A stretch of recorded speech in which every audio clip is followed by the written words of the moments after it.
بسم اللہ الرحمن الرحیم الرحمن علم القرآن.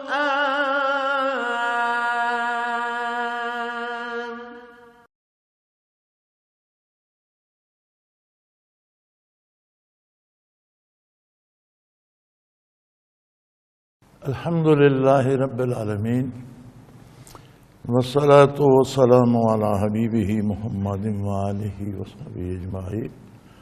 اعوذ باللہ من الشیطان الرجیم. بسم اللہ الرحمن الرحیم.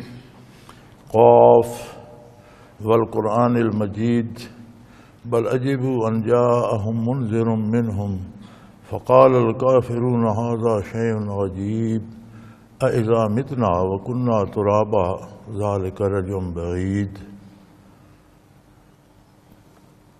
قد علمنا ما تنقص الارض منهم وعندنا کتاب حفیظ بل کذبوا بالحق لما جاءهم فهم فی امر مریج.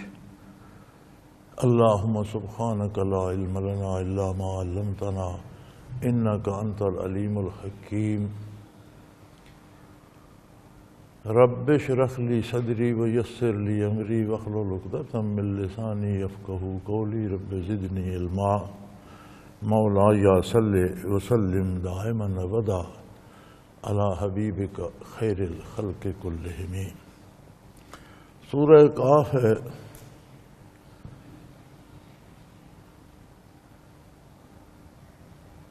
یہ ان صورتوں میں ہے جو مکہ مکرمہ میں نازل ہیں. قرآن کریم کے دو حصے ہیں. جب آپ مکہ مکرمہ میں مقیم تھے تو ان 13 برسوں میں جو نازل ہوئی انہیں مکی کہتے ہیں. جب حضور مدینہ منورہ میں تھے تو ضروری نہیں کہ حضور شہر میں تھے تو وہیں وہ وہی آئی. مدنی حیات طیبہ میں جتنا قرآن نازل ہوا اسے مدنی کہتے ہیں. نازل تو مختلف مواقع پہ ہوتا رہا. حضور کبھی جہاد پر گئے ہوئے ہیں, کبھی کسی سفر میں, لیکن 13 برس کی مکی زندگی میں جو کچھ نازل ہوا اسے مکی کہتے ہیں. اور عموماً اس میں عقائد پہ بحث زیادہ ہے. اعمال کی بات بھی ہے لیکن زیادہ بحث عقائد پہ ہے. اور مدینہ منورہ میں جو نازل ہوا چونکہ ایک اسلامی ریاست کی بنیاد پڑ گئی تھی تو اس میں زیادہ بحث اعمال قواعد و ضوابط پر ہے, اگرچہ عقائد کی بات بھی ہے. تو یہ مکی صورتوں میں سے ہے اور پہلے بنیادی عقیدے پر توحید باری اور حقانیت نبوت پر, نبوت کے برحق ہونے پر بحث کرتی ہے. کاف حروف مقطعات میں سے ہے. والقرآن المجید اردو میں ترجمہ بنتا ہے کہ قسم ہے عزت والے عظمت والے قرآن کی. کتاب اللہ کو قرآن اس لیے کہتے ہیں کہ یہ ہمیشہ پڑھی جانے والی کتاب ہے. رات دن ہر لمحہ پڑھی جا رہی ہے. مسلسل بار بار پڑھی جانے والی کتاب کو قرآن کہا گیا.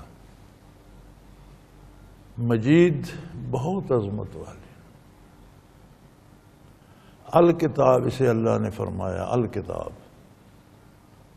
الکتاب جس کا انگریزی ترجمہ بنتا ہے the book,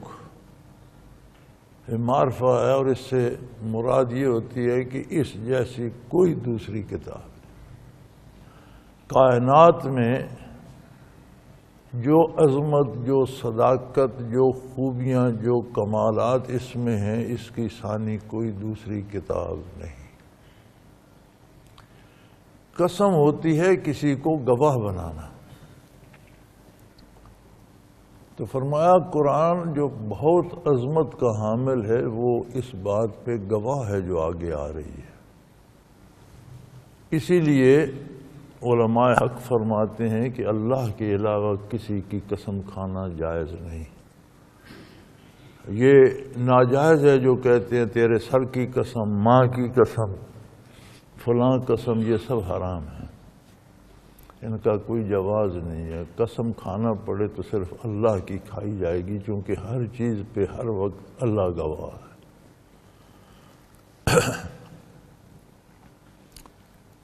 فرمایا یہ بل عجبوا ان جاءہم منذر منہم، یہ اس بات پہ حیران ہے کہ ہم میں سے ایک آدمی، ہمارے ہی شہر کا بندہ، ہمارے قبیلے کا بندہ، ہمارا رشتہ دار، مکہ مکرمہ میں قریش کے تقریباً 12 کے قبیل شاخیں تھیں، 12 کے قریب قبائل تھے، اور سب میں نبی کریم صلی اللہ علیہ وسلم کی رشتہ داری تھی۔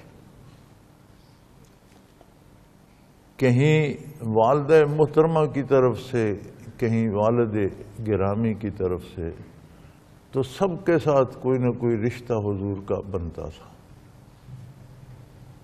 تو پھر آدمی کہتا ہے یار میرا یہ بھتیجا ہے، میرے یہ چچا کا بیٹا ہے، میرا یہ بھائی ہے، یہ ہمارے قبیلے کا بندہ ہے، ہم جیسا آدمی ہے، ہمارے ساتھ کھانا بھی کھاتا ہے، پانی بھی پیتا ہے، سوتا بھی ہے، جاگتا بھی ہے، گرمی سردی بھی محسوس کرتا ہے، اس میں تو ہم اور یہ ایک جیسے ہیں، تو یہ نبی کیسے ہو گیا؟ انہیں یہ بات بڑی عجیب لگتی ہے کہ انہی میں کا ایک بندہ اللہ کا نبی ہو گیا، اور ہمیں کبھی آخرت سے ڈراتا ہے، کبھی عظمت الہی سے ڈراتا ہے، کبھی ہمارے عقائد سے ہمیں ڈراتا ہے، کبھی ہمارے کردار سے ڈراتا ہے کہ اس کا نتیجہ یہ ہوگا وہ ہوگا۔ فقال الکافرون ھذا شیء عجیب، اور کافر کہنے لگے یہ تو بڑی عجیب بات ہے، یہ کوئی سمجھ میں نہیں آتی۔ ہم میں سے بڑے دانا لوگ ہیں، بڑے دولت مند ہیں، بڑی دولت کمائی، ان کے پاس تو اتنی دولت بھی نہیں ہے۔ ہم نے بڑی جائیدادیں بنائی، ان کے پاس تو وہ بھی نہیں ہے۔ ہم بادشاہوں کے درباروں میں جاتے ہیں، ہم تجارتی قافلے لے کر جاتے ہیں، بادشاہوں اور امراء کے درباروں میں جاتے ہیں، تو ہماری دنیا میں بڑی شہرت، بڑا نام ہے، تو ان کا تو وہ بھی نہیں ہے۔ تو کمال ہے، یہ کہتے ہیں میں اللہ کا نبی ہوں، اور پھر جو بات کرتے ہیں وہ اس سے عجیب تر ہے۔ کہتے ہیں یہ ہمیں فرماتا ہے کہ جب تم مر جاؤ گے تو مٹی کھا جائے گی، گوشت پوشت ہڈیاں ہر چیز خاک ہو جائے گی۔ اذا متنا وکنا ترابا، جب ہم مر کر خاک کا حصہ بن جائیں گے، جزو خاک ہو جائیں گے، ذالک رجع بعید، پھر اٹھ کھڑا ہونا اور بدن کا سلامت ہو جانا یہ ممکن نہیں۔ یہ عجیب سی بات کرتے ہیں۔ یہ پہلے تو ایک بندہ ہمارے قبیلے کا، وہ کہتا ہے میں نبی ہوں۔ کبھی بشر بھی نبی ہو سکتا ہے۔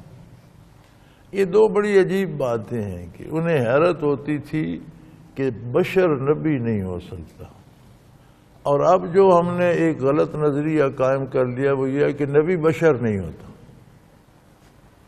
اسی بات کو ہم نے دوسرے رنگ میں الٹ لیا ہے۔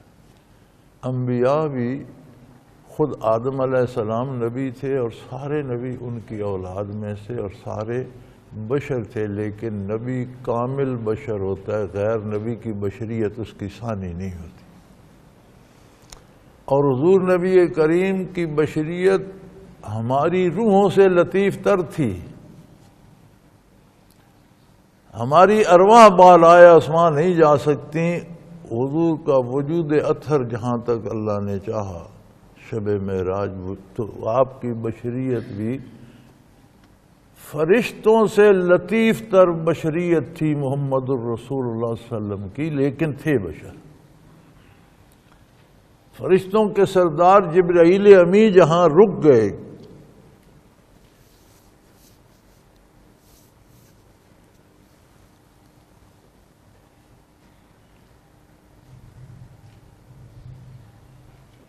اور عرض کی، مولوی رومی کہتے ہیں اگر یکسر منہ برتر پرم، اگر یک سرے منہ برتر پرم فروغ تجلا و سوزت پرم. اس سے آگے اگر میں سرے منہ بال برابر بھی آگے جاؤں تجلیات باری مجھے راک کر دیں. حضور وجود اطہر سمیت اس سے آگے کہاں تک گئے یہ رب جانے اور رب کا رسول جانے. تیسرا تو وہاں کوئی انسان مخلوق میں سے تو وہاں کوئی تھا نہیں. لیکن بشریت کا انکار نہیں ہو سکتا چونکہ بشریت کا انکار نبوت کا انکار کے برابر ہے. بشر کے علاوہ کسی دوسرے ذی روح کو نبوت ملی نہیں. یہی اعزاز بشریت ہے. پھر وہ کہتے بات بھی عجیب ہے، مر جائیں گے، مٹی کھا جائے گی، ذرات خاک میں مل پھر کھڑے ہو جاؤ گے، حساب کتاب ہوگا. جواب ہے یہ کیسی بات ہے بھئی، مر کر آج تک کون زندہ ہوا؟ کب سے انسان معمور عالم آباد ہے، لوگ مر رہے ہیں، کون زندہ ہوا ہے؟ کوئی واپس آیا؟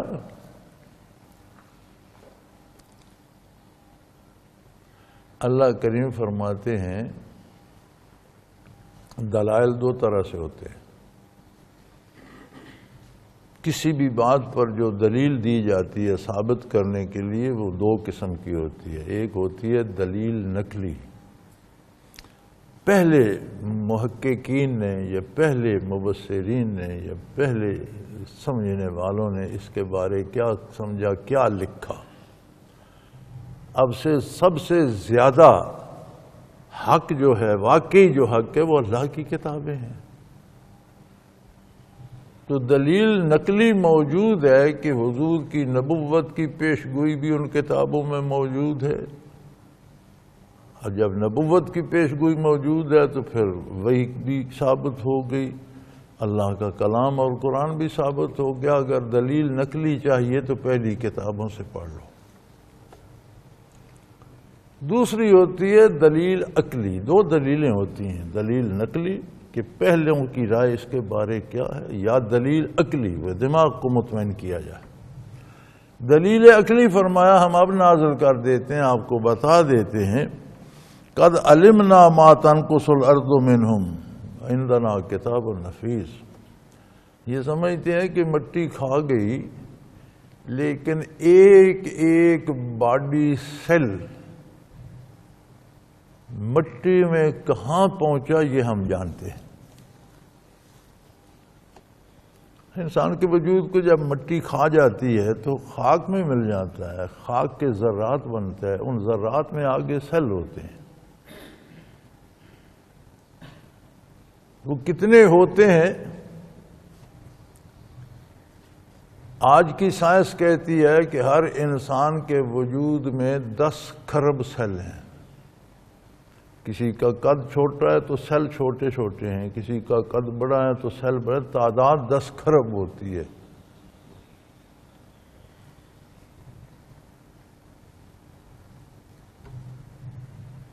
سو لاکھ ہوں تو 1 ارب بنتا ہے اور 100 ارب ہوں تو 1 کھرب بنتا ہے. 10 کھرب سیل انسانی وجود میں. ہر سیل میں آگے یہ سائنس بھی نہیں بتاتی کہ ایٹم کتنے ہیں، پتہ نہیں کتنے بے شمار ایٹم ہر سیل میں ہیں. اور آج کی سائنس کہتی ہے کہ ہر سیل میں ایک کتاب موجود ہے. کسی بندے کا کوئی باڈی سیل مل جائے تو سائنس اس سے پڑھ کر بتا سکتی ہے کہ اس کی عمر کتنی ہے، اس کا دانت کب گرے گا، اس کا یہاں تک کہ اس کی زندگی میں اس کا پہلا بال سفید کب ہوگا اس کتاب میں موجود ہے جو سیل میں موجود ہے. تم وجود کی بات کرتے ہو، ہم نے تو تمہارے سیل اور ان کے اندر جو ایٹم ہے وہ بھی گن کر رکھے ہوئے ہیں. قد علمنا، ہم پہلے سے جانتے ہیں. قد ماضی کے ساتھ لگتا ہے، آج نہیں، ہمیشہ سے، ازل سے جانتے ہیں. ما تنقص الارض منہم، کہ زمین نے ان کو کھا کر کہاں پہنچایا، اس کو کہاں پہنچایا، کدھر گیا، اس کا کیا بنا. وعندنا کتاب نفیس، علم الہی تو بہت وسیع ہے. یہ سب کچھ تو لوح محفوظ میں موجود ہے. تم اللہ کے علم کے بارے پوچھتے ہو تو اللہ کے علم تو ناپ پیدا کنار ہے، کوئی اس کی حد نہیں، بہت وسیع ہے.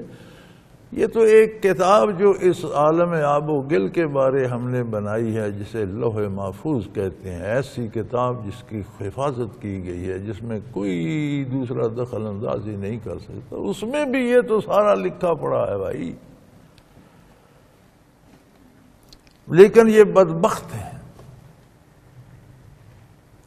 ان کے برے کردار اور ان کی بری سوچوں نے ان کو اس جگہ پہنچا دیا ہے کہ ان کا نصیبہ ہی برا ہو گیا ہے۔ بل کذبوا بالحق لما جاءہم،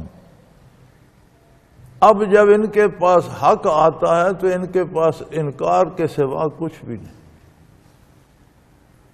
اتنے بد کردار، اتنے برے اعمال نے ان کی سوچوں کو، فکر کو متاثر کیا ہے۔ ہر عمل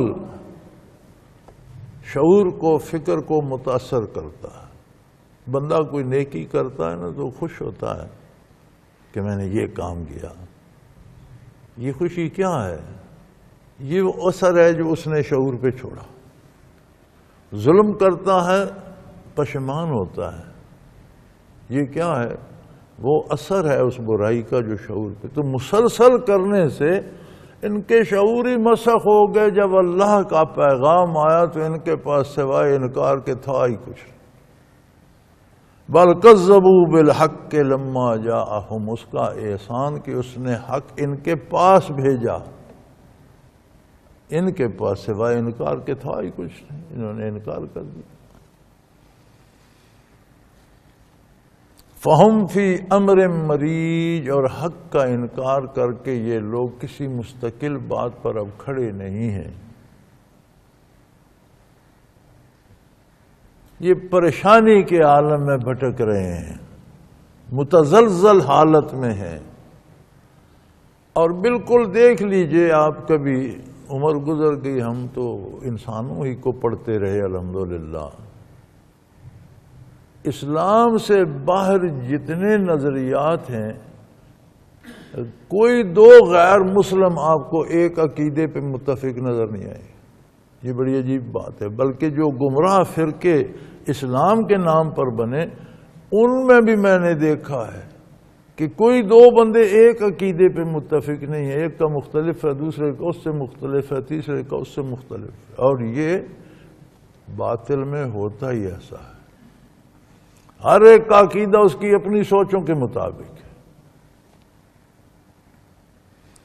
فہم فی امر مریج، یہ ایک متزلزل حالت میں ہے، ایک کچھ کہتا ہے، دوسرا کچھ کہتا ہے، تیسرا کچھ اور کہتا ہے۔ اب انہیں دلائل چاہیے کہ بندے کیسا زندہ کیے جائیں گے۔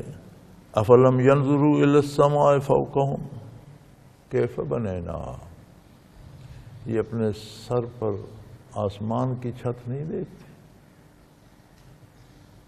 اللہ فرماتے ہیں ہم نے اسے کیسا بنا دیا۔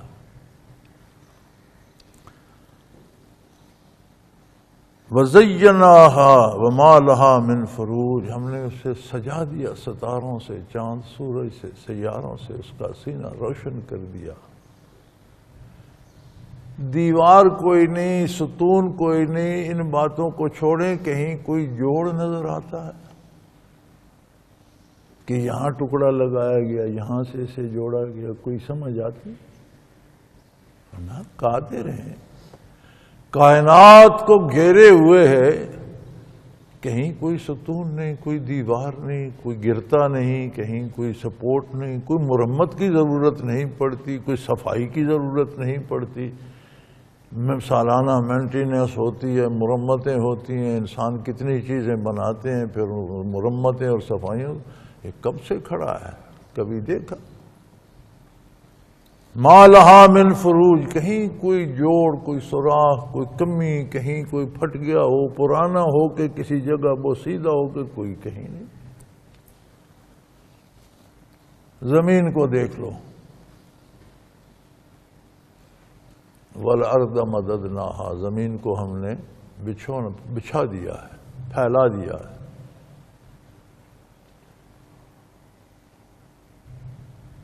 اور عجیب بات ہے آج کی سائنس بھی کہتی ہے، نقشے بھی بن گئے، ماڈل بھی بن گئے، گلوب بن گئے، دفتروں میں، سکولوں میں ہر جگہ پڑے ہیں کہ زمین انڈے کی طرح کی ہے۔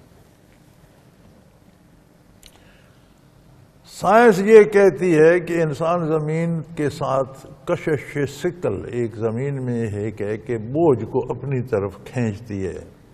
کشش ثقل اسے کہتے ہیں، یعنی بوجھ کو کھینچنا۔ ثقل کہتے ہیں بوجھ کو۔ ثقلین آیا ہے قرآن میں، زمین کے دو بوجھ، جنات اور انسان۔ مکلف مخلوق جو زمین پر ہے اس میں یہ دو جن اور انسان مکلف ہیں، تو انہیں ثقلین کہا گیا۔ آج کل تو بندے نام رکھتے ہیں نا، محمد ثقلین، فلانا ثقل، محمد دو بوجھ، پتہ نہیں یہ کون سا نام ہے۔ تو ثقل کا مطلب ہے بوجھ، تو کشش ثقل سائنس کہتی ہے کہ زمین میں بوجھ کو اپنے طرف کھینچنے کی، چمٹائے رکھنے کی ایک کشش ہے، اس لیے انسان زمین پر چلتا پھر اوپر نہیں جا سکتا بغیر کسی سبب کے۔ بھئی کشش ثقل سے ہم زمین پر ہیں، ٹھیک ہے، لیکن جب ہم جہاں ہیں یہاں زمین اوپر ہے، تو ہمارے بالکل مخالف جو ہے تو بالکل نیچے ہوگی۔ انڈا جو ہے تو نچلے والوں کو زمین پر ہونا چاہیے، پر پاؤں زمین پر، چھت سر ہوا میں ہونے چاہیے، الٹے لٹکے ہوئے ہوں نا۔ زمین جو گول ہے تو جو گولائی کے نیچے ہیں وہ تو الٹے ہوں، ہر کوئی سیدھا ہے۔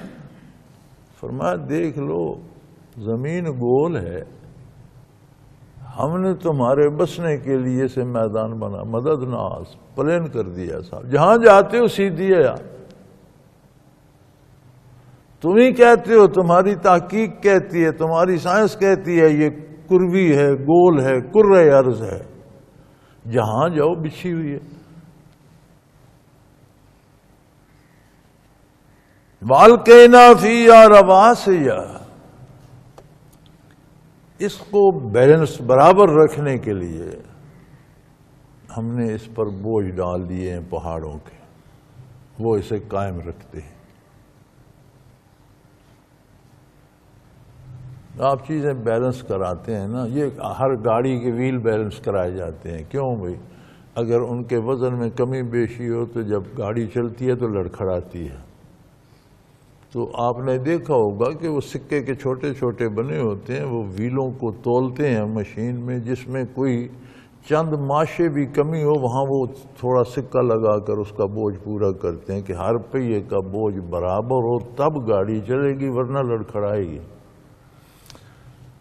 ہوا بھری جاتی ہے پہیوں میں، اگر کسی میں کم دوسرے میں زیادہ ہو تو پھر بھی لڑکھڑائے گی۔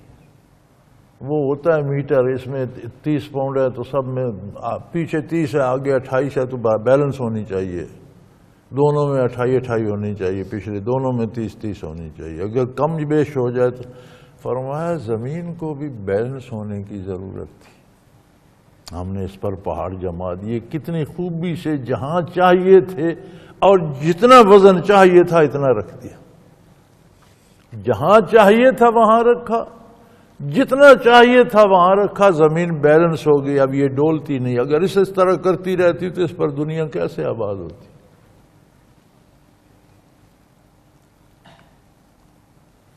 وَأَنبَتْنَا فِيهَا مِن كُلِّ زَوْجٍ بَهِيجٍ، پھر زمین میں ہم نے ایک قوت رویدگی رکھ دی، تم گن نہیں سکتے کہ کتنے خوبصورت پیداوار زمین دیتی ہے، ایک تنکے سے لے کر بڑے سے بڑے درخت تک، پھلدار، پھولدار، خوشبودار، دوائیاں، علاج، غذا، لا تعداد ہم نے پودے پیدا کر دیے، چھوٹے چھوٹے، بہت بڑے بڑے، ہر طرح کے۔ اور مزے کی بات یہ ہے کہ زمین سج جاتی ہے، ان سے خوبصورت لگتی ہے۔ انہیں تو یہ چاہیے تھا کہ جہاں جھاڑ جھنکاڑ ہو گئے وہ جگہ خراب لگتی، یہ تو خراب ہو گئی، ڈسٹرب ہو گئی، نہیں، جہاں باغات لگ جاتے ہیں، جہاں جنگلات بنائے جاتے ہیں تو وہ اور خوبصورت ہو جائے، ہم نے اسے سجاوٹ بنا دیا۔ آپ ایک نقشہ بناتے ہیں، اس پر جگہ جگہ نشان لگا دیتے ہیں تو وہ تو بدنما ہو جائے گا۔ فرمایا ہم نے بے پناہ رویدگی پیدا کی اور اسے زمین کی زینت بنا دیا، زوجم بھائی۔ اور پھر مزے کی بات یہ ہے کہ ہر رویدگی کو ہم نے جوڑا جوڑا زوج، نارا اور مادہ بنایا۔ ایک چھوٹی سی جو جڑی بوٹی ہے اس میں بھی نر مادہ ہے، اور ایک بڑے سے بڑے درخت میں بھی نر مادہ ہے۔ یعنی ہم نے یہ تولید و تناسل کی خصوصیت اس مخلوق میں بھی رکھ دی جو تمہاری طرح جان اور روح نہیں رکھتی، لیکن ہماری وہ مخلوق ہے، ہمارے ساتھ وہ زندہ ہے۔ خاک و آب و باد و آتش، زندان، بندان، آگ، مٹی، ہوا، پانی، مادی چیزیں بھی اللہ کی غلام ہیں، اللہ کے بندے ہیں، اللہ کی مخلوق ہیں۔ با منو تو مردہ، با حق زندان۔ ہمارے میرے اور آپ کے لیے تو بے جان ہے، لیکن اللہ کے نزدیک وہ بھی جان، وہ بھی باتیں کرتے ہیں، وہ بھی حکم سنتے ہیں، وہ بھی اطاعت کرتے ہیں، وہاں جاندار شمار ہوتے ہیں۔ تو ہم نے اس میں کتنی رویدگی پیدا کی، تمام درختوں، جڑی بوٹیوں، پودوں میں بھی نر مادہ پیدا کی اور انہیں زینت بنا دیا، بدنمائی نہیں بنی، خوبصورت ہو گئے۔ وذکر تبصرۃ وذکریٰ لعبد منیب۔ اور یہ غور کرنے کی بات ہے کہ جو بندہ اللہ کی طرف رجوع کرنا چاہے، عظمت الہی کا اقرار کرنا چاہے، وہ اس پر بحث کرے، اس کے مفہوم و معانی کو سمجھے، اور اس میں جو اللہ کریم نے کمالات رکھے ہیں ان کو جانے، تاکہ اسے عظمت الہی کا احساس ہو، ادراک ہو، قبول کرے۔ عبد منیب، وہ بندہ جو اللہ کی طرف رجوع کرنے والا ہے، جو عظمت الہی کا اقرار کرنے والا ہے، جو اللہ کا بندہ بننا چاہتا ہے، اس کے لیے اللہ کی اطاعت کا سبب بن جائیں۔ وآخر دعوانا ان الحمدللہ رب العالمین۔ اللہ اللہ اللہ اللہ اللہ اللہ اللہ اللہ۔ حضرت امیر محمد اکرم آوان مد ظلہ العالی دارالعرفان منارہ ضلع چکوال میں سالہ سال سے قرآن و حدیث کے اوپر خطابات کر رہے ہیں اور سلسلہ نقشبندیہ اویسیہ کے مطابق لوگوں کو ذکر الہی کی تربیت دے رہے ہیں۔ وہ قرآن پاک کی تفسیر ترتیب وار بیان کر رہے ہیں۔ تفسیر قرآن کو وہ موجودہ ملکی اور بین الاقوامی حالات کے مطابق بیان کرتے ہیں۔ موٹر وے سے کلر کہار کے انٹرچینج سے نکلتے ہوئے، کلر کہار کی جھیل سے ہوتے ہوئے، میانی، بوچھال اور نور پور سے گزرتے ہوئے دارالعرفان منارہ پہنچ سکتے ہیں۔ حضرت امیر محمد اکرم آوان نے بچیوں اور بچوں کی دینی اور دنیاوی تعلیم کے لیے سقارہ اکیڈمی کے نام سے ایک درسگاہ بھی قائم کی ہے، جس کا افتتاح ملک پاکستان کے صدر جنرل محمد ضیاء الحق نے اپنے دست مبارک سے کیا تھا۔ وہ تمام احباب جو اسلام کی طلب رکھتے ہیں ان سے گزارش ہے کہ دارالعرفان منارہ ضلع چکوال میں امیر محمد اکرم آوان صاحب کے خطابات سے مستفید ہوں۔ وہ ہر جمعے کو نماز سے پہلے بیان فرماتے ہیں۔ ہر ماہ کی پہلی اتوار کو ماہانہ اجتماع ہوتا ہے جس میں آپ خصوصی خطاب فرماتے ہیں اور پاکستان کے چاروں صوبوں سے احباب اس اجتماع میں شرکت کرتے ہیں۔ اس کے علاوہ یہاں سال میں 2 مرکزی اجتماعات بھی ہوتے ہیں، ایک رمضان المبارک میں اعتکاف کا اجتماع اور دوسرا جولائی اور اگست میں 40 دن کا اجتماع ہوتا ہے جس میں روحانی تربیت کی جاتی ہے۔ اپنا خون سیماب دے کر اتنا ہم کر جائیں گے، نام آقا کا چمن میں پھر رقم کر جائیں گے۔